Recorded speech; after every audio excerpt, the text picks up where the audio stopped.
Praise the lord. ఈ దిన దేవుని వాగ్దానము.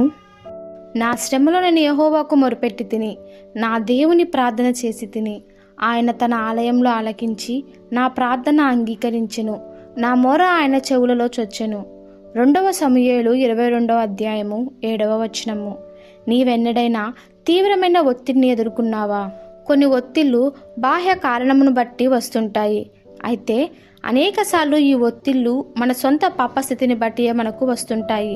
ఒక ఉదాహరణ గమనిద్దాము. కయీను తన సహోదరుడైన హేబేలు అర్పణను దేవుడు అంగీకరించి తన అర్పణను ఆయన నిరాకరించినప్పుడు కయీను తీవ్రమైన ఒత్తిడిని అనుభవించాడు. ఈ నిరాకరణ అతనికి ఎందుకు అంత ఒత్తిడిని కలిగించిందని నీవు అనుకుంటున్నావా? మనము ఎవరి ద్వారానూ తిరస్కరింపబడినప్పుడు ఏ కారణాన్ని బట్టి మనం ఈ ఒత్తిడిని అనుభవించామో అదే కారణంచే కయీను కూడా ఆనాడు ఆ తీవ్రమైన ఒత్తిడికి గురయ్యాడు. అతని అర్పణ నిరాకరించడం ద్వారా పాప పరిహార్థ బలిని ఎలా అర్పించాలో తెలుసుకునేందుకు దేవుడు కయ్యూనుకు ఒక అవకాశం ఇచ్చాడు. నీవు సత్క్రియ చేయనడలా వాకిట పాపము పొంచి ఉండును అని అతడితో అన్నాడు.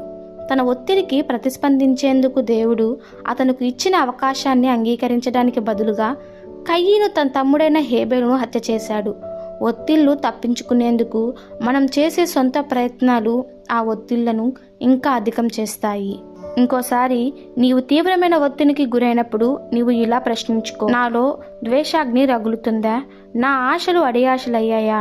ఎదుటి వ్యక్తిపై నాలో కోపం జన్మిస్తుందా? నాలోని ఒత్తిడిని దేవుడు తీసివేయడానికి నాలో అహం అడ్డొస్తుందా?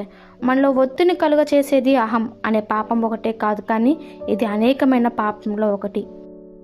ఈ దిన దేవుని వాగ్దానము మనందరి జీవితంలో నెరవేరులాగున ప్రభు కృప మనకి తోడై ఉండునుగాక. Amen. God bless you all.